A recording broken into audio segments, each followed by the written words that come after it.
ഇന്ധന പ്രതിസന്ധിക്കിടെ ഹോർമൂസ് കടക്കാൻ കൂടുതൽ കപ്പലുകൾ എത്തുകയാണ്. 2 കപ്പലുകൾ കൂടി ഹോർമൂസ് കടന്നതായി കേന്ദ്ര ഷിപ്പിംഗ് മന്ത്രാലയം അറിയിച്ചു. യുദ്ധമുണ്ടാക്കിയ പ്രതിസന്ധി മറികടക്കാൻ രാജ്യം ഒറ്റക്കെട്ടായി പോരാടുമെന്ന് പ്രധാനമന്ത്രി നരേന്ദ്രമോദി പറഞ്ഞു. വിവരങ്ങളുമായി വൈഎസ് അഭിനന്ദ നമ്മളോടൊപ്പം ചേരുകയാണ്. വൈഎസ് അഭിനന്ദ, ഒരു ടീം ഇന്ത്യയായി നമ്മൾ പ്രവർത്തിക്കേണ്ട സമയം എന്നുള്ളതാണ് പ്രധാനമന്ത്രി അടക്കം വ്യക്തമാക്കിയിരിക്കുന്നത്. 2 കപ്പലുകൾ കൂടി എത്തുന്നു എന്നത് ആശ്വാസം നൽകുന്നുണ്ടോ?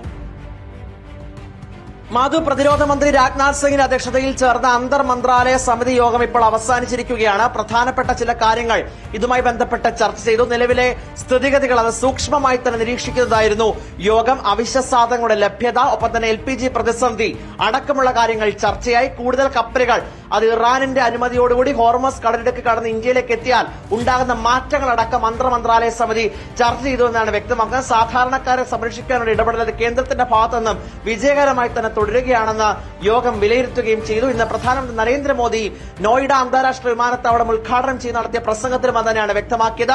സാധാരണക്കാരെ സംരക്ഷിക്കുവാൻ വേണ്ടിയിട്ട് കോവിഡ് പേമാരിയിൽ ഉണ്ടായ അതേ തരത്തിലുള്ള മുന്നൊരുക്കങ്ങൾ ഇപ്പോൾ രാജ്യത്ത് ഉണ്ട്. അത് പ്രതിരോധ സംവിധാനങ്ങളടക്കം പ്രവർത്തിക്കുന്നുണ്ട് എന്നാണ് പ്രധാനമന്ത്രി വ്യക്തമാക്കുകയും ചെയ്ത് ഒരാഴ്ചക്കകം തന്നെ ഇന്ധന പ്രതിസന്ധി പരിഹരിക്കത്തക്ക രീതിയിൽ കൂടുതൽ കപ്പലുകൾ ഇപ്പോൾ ഇന്ത്യൻ തുറമുഖത്ത് നങ്കൂരമിടുകയാണ്.